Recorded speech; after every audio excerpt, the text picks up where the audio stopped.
ವೇದವ್ಯಾಸಗುಣಾವಾಸ ವಿದ್ಯಾಧೀಶ ಸತಾಂ ವಶ ಮಾಂ ನಿರಾಶಂ ಗತಕ್ಲೇಶಂ ಕುರ್ವನಾಶಂ ಹರೇನಿಶಂ ವಿಜಾನತಾಂ ಅವಿತ್ತಸ್ಯ ಮಧ್ವಸ್ಯ ಜಗತಿ ಗುರೋಃ ಪೂರ್ವಾಚಾರ್ಯಮಹಿಷ್ಠಾನಾಂ ಯಂ ಪ್ರಣತಿಮಾಲಿಕಾ.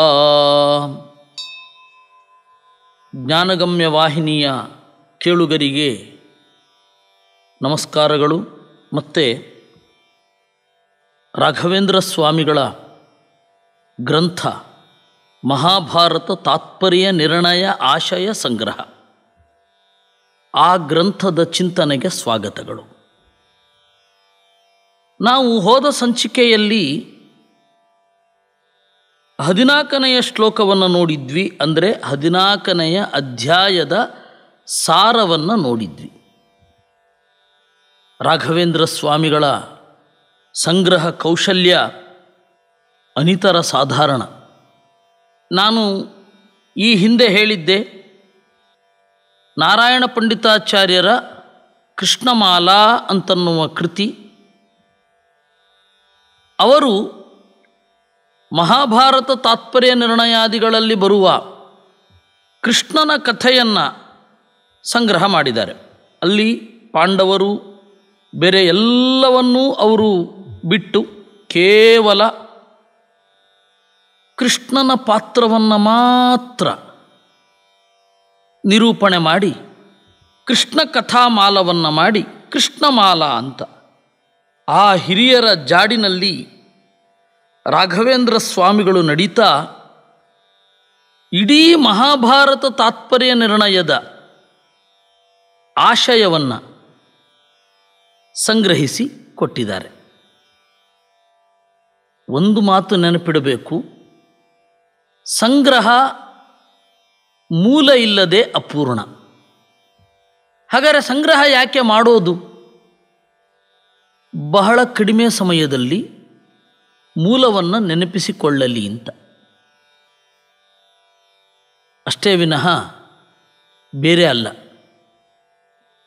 ಹಾಗೆ ಮಹಾಭಾರತ ತಾತ್ಪರ್ಯ ನಿರ್ಣಯವನ್ನು ನೇರವಾಗಿ ಅಧ್ಯಯನ ಮಾಡಬೇಕು. ಕೆಲವೊಮ್ಮೆ ಆಗೋದಿಲ್ಲ. ಮನೆಯಲ್ಲಿ ಒಂದು ಫಂಕ್ಷನ್ ಇರುತ್ತೆ, ಆವಾಗ ನಾವು ಕ್ರಮಬದ್ಧವಾಗಿ ಅಧ್ಯಯನ ಮಾಡ್ತೇವೆ ಅಂತಂದರೆ ನಮ್ಮ ಕರ್ತವ್ಯಗಳನ್ನು ಮಾಡಲಿಕ್ಕಾಗಲ್ಲ. ಅಂತಹ ಸಂದರ್ಭಗಳಲ್ಲಿ ಈ ಮಹಾಭಾರತ ತಾತ್ಪರ್ಯ ನಿರ್ಣಯ ಭಾವ ಸಂಗ್ರಹ ಅಥವಾ ಆಶಯ ಸಂಗ್ರಹವನ್ನು ಚಿಂತನೆ ಮಾಡಿದರೆ ಅದು ನೆನಪಾಯಿತು, ಅಧ್ಯಯನ ಮಾಡಿದ ಹಾಗೂ ಆಯಿತು, ಆದರೆ ಬೇರೆ ಕೆಲಸಗಳಿಗೆ ಹೊರಡಲಿಕ್ಕೆ ಅನುಕೂಲವೂ ಆಯಿತು. ಅದಕ್ಕಾಗಿ ನಾವು ಇದನ್ನು ಅಧ್ಯಯನ ಮಾಡಬೇಕಾಗತ್ತೆ. ಬೇರೆ ಸಂದರ್ಭದಲ್ಲಿ ಮೂಲವನ್ನೇ ಅಧ್ಯಯನ ಮಾಡಬೇಕು. ಹಾಗೆ ಮಹಾಭಾರತ ತಾತ್ಪರ್ಯ ನಿರ್ಣಯ ಭಾವ ಸಂಗ್ರಹದ 15ನೇ ಶ್ಲೋಕಕ್ಕೆ ಬಂದಿದ್ದೇವೆ. ಒಂದು ಶ್ಲೋಕ ಒಂದು ಅಧ್ಯಾಯವನ್ನು ಸಂಗ್ರಹಿಸುತ್ತೆ ಅನ್ನುವ ಅಂಶವನ್ನು ಈಗಾಗಲೇ ನೋಡಿದ್ದೇವೆ. ಹಾಗೆ 15ನೇ ಶ್ಲೋಕ ಅಂದರೆ 15ನೆಯ ಅಧ್ಯಾಯ. ಅದನ್ನೊಮ್ಮೆ ನೋಡೋಣ. ಯಸ್ಮಾದ್ವ್ಯಾಸಸ್ವರೂಪಾತ್ ಅಪಿ ವಿದಿತ ಸುವಿದ್ಯಾ ಆಪ್ನುಯುಶ್ಚ ಪ್ರಮೋದಂ ಪಾರ್ಥಾದ್ರೋಣಸ್ಸುತಾರ್ಥಂ ಪ್ರತಿಗತ ಭೃಗುಪೋ ಯನ್ನಿಯತ್ಯರ್ಥಕಾಮಃ ತಸ್ಮಾದಾಪ್ತೋರು ವಿದ್ಯಃ ದೃಪದಮುಪಗತಃ ನಾಪ್ತಕಾಮೋಸ್ತ್ರ ವಿದ್ಯಾಂ ಶಿಷ್ಯೇಭ್ಯಃ ಕೌರವೇಭ್ಯೋ ದಿತಿಜ ನಿರಸನಃ ಅದ್ಯಾತ್ಸನೋವ್ಯಾನ್ಮುರಾರಿಹಿ. ಪಾಂಡವರು ಹಸ್ತಿನಪುರಕ್ಕೆ ಬಂದರು. ಅಪ್ಪ ಇಲ್ಲ. ಅಪ್ಪನ ಅನುಪಸ್ಥಿತಿಯಲ್ಲಿ ಪಾಂಡವರು ಕಾಡಿನಿಂದ ನಾಡಿಗೆ ಬಂದರು. ಧರ್ಮರಾಜನಿಗೆ 16 ವರ್ಷ, ಭೀಮಸೇನನಿಗೆ 15, ಅರ್ಜುನನಿಗೆ 14, ನಕುಲ ಸಹದೇವರಿಗೆ 13 ವರ್ಷಗಳು. ಹಾಗೆ ಬಂದಾಗ ದುರ್ಯೋಧನಾದಿಗಳು ಪ್ರತಿಭಟನೆ ಮಾಡಿದರು. ಅವರು ಬರಬಾರ್ದು ಅಂತ. ವೇದವ್ಯಾಸರ ಬೆಂಬಲದಿಂದ ಮನೆ ಬಿಡುವ, ಊರು ಬಿಡುವ ಪ್ರಸಂಗ ಬರಲಿಲ್ಲ. ಅಪ್ಪನ ಮನೆಯಲ್ಲಿ ಗಟ್ಟಿಯಾಗಿ ನೆಲೆ ನಿಂತರು. ಅಲ್ಲಿ ಅವರಿಗೆ ವೇದವ್ಯಾಸರಿಂದ ಪಾಠ ಆಯಿತು. ಕೃಷ್ಣ ಅಕ್ರೂರನನ್ನು ಕಳುಹಿಸಿ ಭೀಮಸೇನ, ಅರ್ಜುನ, ಸಹದೇವರನ್ನು ಕರೆಯಿಸಿಕೊಂಡು ಶಾಸ್ತ್ರಪಾಠವನ್ನು, ಶಸ್ತ್ರಪಾಠವನ್ನು, ನೀತಿಶಾಸ್ತ್ರವನ್ನು ಕಲಿಸಿದ. ಹೀಗೆ ಪಾಂಡವರು ವ್ಯಾಸಜ್ಜನಿಂದ ತತ್ವಶಾಸ್ತ್ರವನ್ನು ಕಲಿತರು. ವೇದವ್ಯಾಸ ರೂಪದಿಂದಲೂ ಪಾಠ ಮಾಡಿದ್ರು, ಕೃಷ್ಣ ರೂಪದಿಂದಲೂ ಪಾಠ ಮಾಡಿದ್ರು. ಪಾಂಡವರು ತಮ್ಮ ಹಿರಿಯರ ಎಲ್ಲರ ಹತ್ತಿರ ಒಳ್ಳೆಯ ವಿದ್ಯೆಯನ್ನು ಪಡೆದರು. ಇದನ್ನು ರಾಘವೇಂದ್ರ ಸ್ವಾಮಿಗಳು ಸಂಗ್ರಹಿಸಿದರು. ಯಸ್ಮಾತ್ ವ್ಯಾಸ ಸ್ವರೂಪಾತ್ ಅಪಿ ವಿದಿತ ಸುವೇದ್ಯಾಹ ಆಪ್ನುಯುಶ್ಚ ಪ್ರಮೋದಂ. ವಿದ್ಯೆಯ ಪ್ರಯೋಜನ ಏನು? ಮಾನಸಿಕ ಉಲ್ಲಾಸ, ಆಂತರಿಕ ಆನಂದ, ಅದು ವಿದ್ಯೆಯ ಪ್ರಯೋಜನ. ಅದಾಯಿತು. ಯಾವ ವಿದ್ಯೆಯಿಂದ ಉದ್ವಿಗ್ನರಾಗಿ 10 ದಿಕ್ಕುಗಳ ಕಡೆ ಓಡ್ತಾ ಇರ್ತೇವೋ ಅದು ವಿದ್ಯೆ ಅಲ್ಲ. ಬೇಕಂದರೆ ಅದು ಕಸುಬಿನ ಅರಿವು ಆಗಿರಬಹುದು. ಆದರೆ ವಿದ್ಯೆ ಶಾಂತಿಯನ್ನು, ನೆಮ್ಮದಿಯನ್ನು ಕೊಡುತ್ತೆ. ಅದನ್ನು ರಾಘವೇಂದ್ರ ಸ್ವಾಮಿಗಳು ಗ್ರಹಿಸಿ ಹೇಳ್ತಾರೆ, ಆಪ್ನುಯುಶ್ಚ ಪ್ರಮೋದಂ. ಪಡೆದ ವಿದ್ಯೆಯಿಂದ ಆನಂದವನ್ನು ಅನುಭವಿಸಿದರು ಪಾಂಡವರು. ಪಾರ್ಥಾದ್ರೋಣಸುತಾರ್ಥಂ ಪ್ರತಿಗತ ಭೃಗುಪೋ ಎನ್ನಿಯತ್ಯರ್ಥ ಕಾಮಃ. ಸಮಾನಾಂತರವಾಗಿ ಇನ್ನೊಂದು ಕಥೆ ನಡೀತಾ ಇತ್ತು. ಪಾಂಡವರು ಕಾಡಿನಿಂದ ನಾಡಿಗೆ ಬರುವಾಗ ಅಲ್ಲಿ ದ್ರೋಣಾಚಾರ್ಯರು ಇರಲಿಲ್ಲ. ಯಾಕೆ ಅಂದರೆ ಅಶ್ವತ್ಥಾಮನಿಗೆ 3-4 ವಯಸ್ಸು. ಅಂದರೆ ಪಾಂಡವರು ಬರುವುದಕ್ಕೆ ಮುನ್ನ 9 ವರ್ಷ. ಆವಾಗ ಆ ಮಗುವಿಗೆ ಹಾಲು ಬೇಕು ಅಂದಾಗ ಅವರ ತಾಯಿ ಕದಡಿದ ಹಿಟ್ಟಿನ ನೀರನ್ನು ಕುಡಿಸ್ತಾ ಇದ್ಲು. ಅದೆಲ್ಲರಿಗೂ ಗೊತ್ತಿದೆ. ಅದು ಆ ಮಗು ಅದನ್ನೇ ಹಾಲು ಅಂತ ಅಂದುಕೊಂಡಿತ್ತು. ಒಮ್ಮೆ ದುರ್ಯೋಧನನ ಮನೆಯಲ್ಲಿ ಹಾಲು ಕುಡಿದಾಗ ಮಗುವಿಗೆ ಗೊತ್ತಾಯಿತು ನಿಜವಾದ ಹಾಲು ಅಂದರೆ ಹೀಗಿರುತ್ತೆ ಅಂತ. ಏನು ಮಾತಾಡಲಿಲ್ಲ. ಒಮ್ಮೆ ಅಮ್ಮ ಹಾಲು ಬೇಕು ಅಂತ ಆ ಮಗು ಹೇಳಿದಾಗ ಕೃಪಿ, ದ್ರೋಣಾಚಾರ್ಯರ ಹೆಂಡತಿ, ಕೃಪಾಚಾರ್ಯರ ತಂಗಿ, ಅಶ್ವತ್ಥಾಮನ ತಾಯಿ, ಅವಳು ಕದಡಿದ ಹಿಟ್ಟಿನ ನೀರನ್ನು ಕೊಟ್ಟಳು. ಇದು ಹಾಲಲ್ಲ ಅಂತ ಅರ್ಥ. ಬಾಲಾನಾಂ ರೋದನಂ ಬಲಂ ಅಂತ. ಮಕ್ಕಳಿಗೆ ಅಳುವೇ ಬಲ. ಅವಳು ಹೇಳಿದ್ಲು, ನೋಡಿ ಮಗುವಿಗಾಗಿ ಒಂದು ಹಸು ತಂದರೆ ಒಳ್ಳೆಯದಲ್ವಾ? ಆವಾಗ ಹಸು ತರೋದು ಅತ್ಯಂತ ಉತ್ತಮ. ಯಾಕೆಂದರೆ ಮನೆಯ ಹಿಂದಿನ ಬೆಟ್ಟಕ್ಕೆ ಹೋಗಿ ಅಲ್ಲಿ ಹೋಗಿ ಹುಲ್ಲನ್ನೆಲ್ಲ ತಿಂದು ಸರಿಯಾದ ಸಮಯಕ್ಕೆ ಬರುತ್ತೆ. ಹಾಲು ಕರ್ಕೊಂಡ್ರೆ ಮುಗೀತು. ಯಜ್ಞಕ್ಕಾಗತ್ತೆ, ಕುಡಿಲಿಕ್ಕಾಗತ್ತೆ. ಅಷ್ಟೇ ಅವತ್ತಿನ ಜೀವನ. ಪಾಂಡವರು ಹೆಚ್ಚು ಇದು ಕಡಿಮೆ ಈ ರೀತಿ ಕಾಡಿನಲ್ಲಿ ಕಳೆದಿದ್ದರು. ಹಾಗೆ ಬ್ರಾಹ್ಮಣರು ಅದೇ ರೀತಿ ಕಳೀತಾ ಇದ್ದರು. ಪ್ರತಿ ದಿವಸ ಅಡುಗೆ ಮಾಡಿಕೊಂಡು ಈ ತರಹ ಊಟ ಮಾಡ್ತಾ ಇದ್ರು ಅಂತ ತಿಳ್ಕೊಳ್ಬೇಕಾಗಿಲ್ಲ. ಬ್ರಾಹ್ಮಣರೆಲ್ಲ ಹಾಗೆ ಕಳೀತಾ ಇದ್ದದ್ದು. ಹಸುವಿನ ಹಾಲು ಕುಡಿಯೋದು, ಆರಾಧನೆ ಮಾಡೋದು ದೇವರನ್ನು, ತತ್ವಶಾಸ್ತ್ರದ ಚಿಂತನೆ ಮಾಡೋದು ಅಷ್ಟೇ ಇತ್ತು. ಏಕೆಂದರೆ ಅವಾಗ ಮನೆ ಬಾಡಿಗೆ ಇರಲಿಲ್ಲ. ಈಗಿನ ತರಹ ಪ್ರತಿಯೊಂದಕ್ಕೂ ದುಡ್ಡಿನ ಮುಖ ನೋಡಬೇಕಾಗದೆ ಬಾಳಬಹುದಿತ್ತು. ಈಗ ಪ್ರತಿಯೊಂದಕ್ಕೂ ದುಡ್ಡಿದೆ. ಆವಾಗ ಆ ತರಹ ಇರಲಿಲ್ಲ. ಅಷ್ಟು ತಿಳ್ಕೊಂಡ್ರೆ ಸಾಕು. ಅದೇನೋ ಮಾಡಿಬಿಡ್ಬೇಕು ಅಂತಲ್ಲ. ಇವತ್ತು ಯಾರು ಏನು ಮಾಡಲಿಕ್ಕಾಗಲ್ಲ. ನಾಗರಿಕತೆ ಮುಂದೆ ಹೋಗ್ತಾ ಇರುತ್ತೆ ಮತ್ತು ಅದು ಒಂದು ಎಂಡ್ ಇರುತ್ತೆ ಅದಕ್ಕೆ. ಅಟ್ಲೀಸ್ಟ್ ಅವತ್ತಿನದ್ದು ತಿಳ್ಕೊಳ್ಬೇಕು. ಹಾಗೆ ಬಾಳ್ತಾ ಇದ್ರು ಆಗಿನ ಜನ. ಅದರಿಂದಾಗಿ ಒಂದೇ ಒಂದು ಹಸು ತನ್ನಿ ಅಂತ ಕೃಪಿ ಕೇಳಿದ್ಲು. ದ್ರೋಣಾಚಾರ್ಯರು ಪರಶುರಾಮನ ಬಳಿ ಹೋದರು. ಯಾಕೆಂದರೆ ದಾನ ತೆಗೊಳ್ಳೋಲ್ಲ ಅಂತ ತೀರ್ಮಾನ ಮಾಡಿದ್ರು. ಪರಶುರಾಮನ ಹತ್ತಿರ ತೆಗೆದುಕೊಂಡ್ರೆ ಅದು ದಾನ ಅನ್ನಿಸಿಕೊಳ್ಳೋಲ್ಲ, ತಂದೆಯ ಹತ್ತಿರ ಏನೋ ಒಂದು ವಸ್ತುವನ್ನು ಪಡ್ಕೊಂಡ ಹಾಗಾಗತ್ತೆ ಅಂತ. ಯಾಕಂದರೆ ಅವತ್ತಿನ ಕಾಲದಲ್ಲಿ ದ್ರೋಣಾಚಾರ್ಯರಿಗೆ ಗೊತ್ತಿತ್ತು ಪರಶುರಾಮ ಅಂದರೆ ಸಾಕ್ಷಾತ್ ನಾರಾಯಣನ ಅವತಾರ ಅಂತ. ಪರಶುರಾಮ ದೇವರು ನೋಡಿದ್ರು, ಇವನಿಗೆ ಅಸ್ತ್ರವಿದ್ಯೆಯನ್ನು ಕಲಿಸಬೇಕು. ಯಾಕೆ ಅಂದರೆ ಪಾಂಡವರು ಮುಂದೆ ಯುದ್ಧಕ್ಕೆ ಅಂತ ಬಂದಾಗ ಪಾಂಡವರ ಪಕ್ಷದಲ್ಲಿರುವ ಎಲ್ಲ ಸಜ್ಜನರನ್ನು ದ್ರೋಣಾಚಾರ್ಯರ ಮುಖಾಂತರ ಕೊಲ್ಲಿಸಬೇಕು. ಯಾಕೆಂದರೆ ಅವ್ರಿಗೆ ಒಳ್ಳೆಯ ಗತಿ ಆಗಬೇಕಲ್ಲ, ದುಷ್ಟರ ಕೈನಲ್ಲಿ ಸಾಯಿಸಬಾರ್ದು. ನೋಡಿ ಎಂತಹ ರಹಸ್ಯ.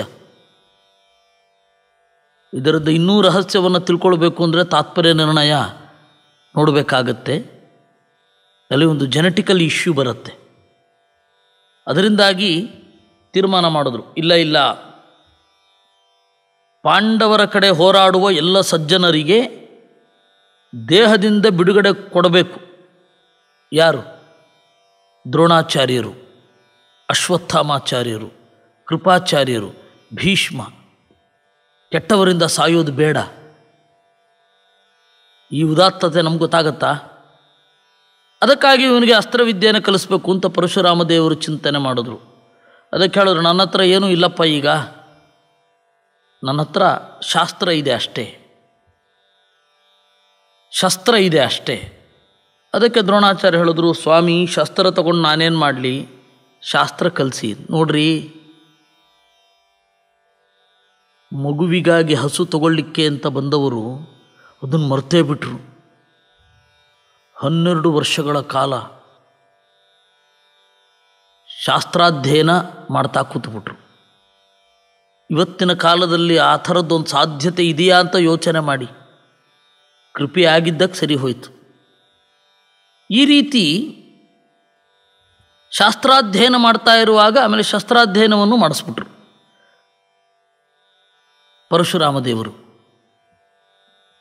ಆಮೇಲೆ ಶಾಸ್ತ್ರಾಭ್ಯಾಸ, ಅಸ್ತ್ರಾಭ್ಯಾಸ, ಶಸ್ತ್ರಾಭ್ಯಾಸ ಆದಮೇಲೆ ದ್ರೋಣಾಚಾರ್ಯರು ಯೋಚನೆ ಮಾಡಿದ್ರು, ಹಸು ತರಬೇಕಲ್ವಾ, ಅದಕ್ಕಲ್ವ ಬಂದಿದ್ದು ನಾನು.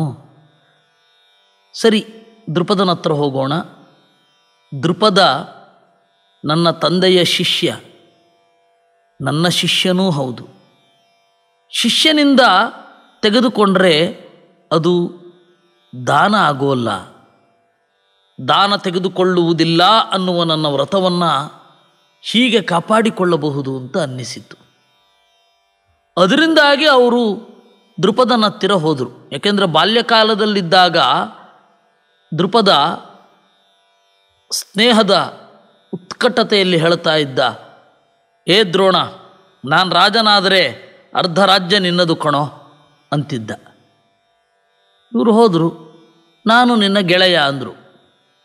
ಅವನಿಗೆ ಸಿಟ್ಟು ಬಂತು. ಬೇಡಲಿಕ್ಕೆ ಬಂದವನು ನಾನು ನಿನ್ನ ಗೆಳೆಯ ಅಂತ ಹೇಳಿ ಲೆವೆಲ್ ಮೇಂಟೈನ್ ಮಾಡಿದ್ರೆ ರಾಜರಿಗೆ ಸಹಜವಾಗಿ ಸಿಟ್ಟು ಬರುತ್ತೆ.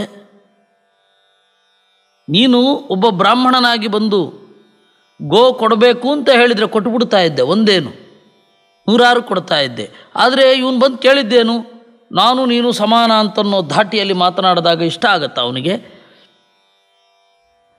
ಆಗಲ್ಲ ಹಗ್ ಅಂತಂದ. ಗೆಳೆತನ ಆಗೋದಿಲ್ಲ. ಯಾಕೆ ಅಂದರೆ ಇಬ್ಬರು ಸಮಾನ ಸ್ಕಂಧರಲ್ಲಿ ಮಾತ್ರ ಗೆಳೆತನ. ಸಿಟ್ಟು ಬರಬಾರ್ದಿತ್ತು ದ್ರೋಣಾಚಾರ್ಯರಿಗೆ, ಬಂತು. ಜಿತೇಂದ್ರಿಯಸ್ಯಾಪಿ ಮುನೇರ್ ಹರಿಚ್ಛಯ ಅಂತಾರೆ ಮಧ್ವಾಚಾರ್ಯರು.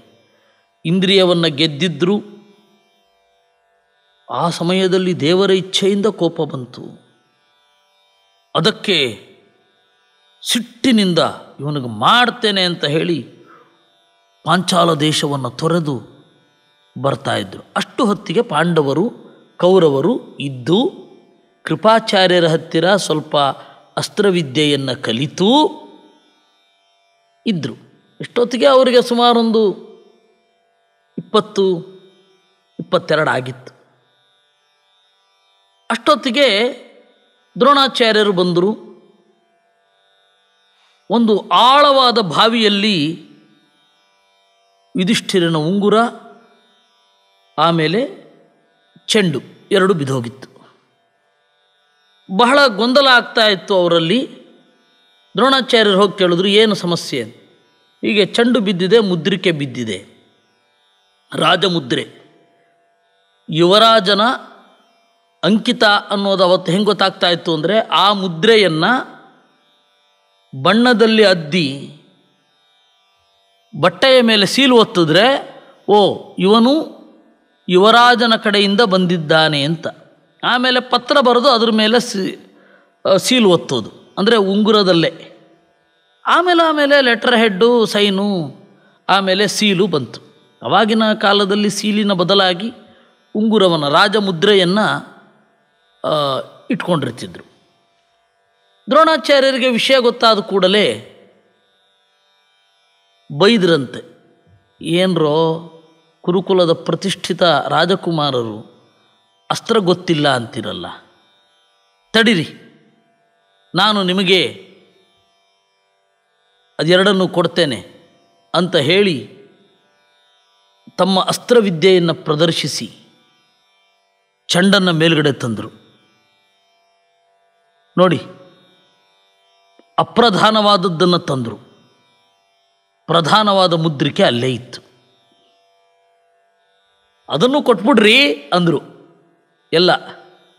ಅದಕ್ಕೆ ದ್ರೋಣಾಚಾರ್ಯ ಹೇಳಿದ್ರು, ನನಗೆ ದಿವಸ ಅನ್ನದ ವ್ಯವಸ್ಥೆ ಯಾರು ಮಾಡ್ತಾರೆ ಅವ್ರು ಹೇಳಿದ್ರೆ ತೆಗೆದುಕೊಡ್ತೇನೆ.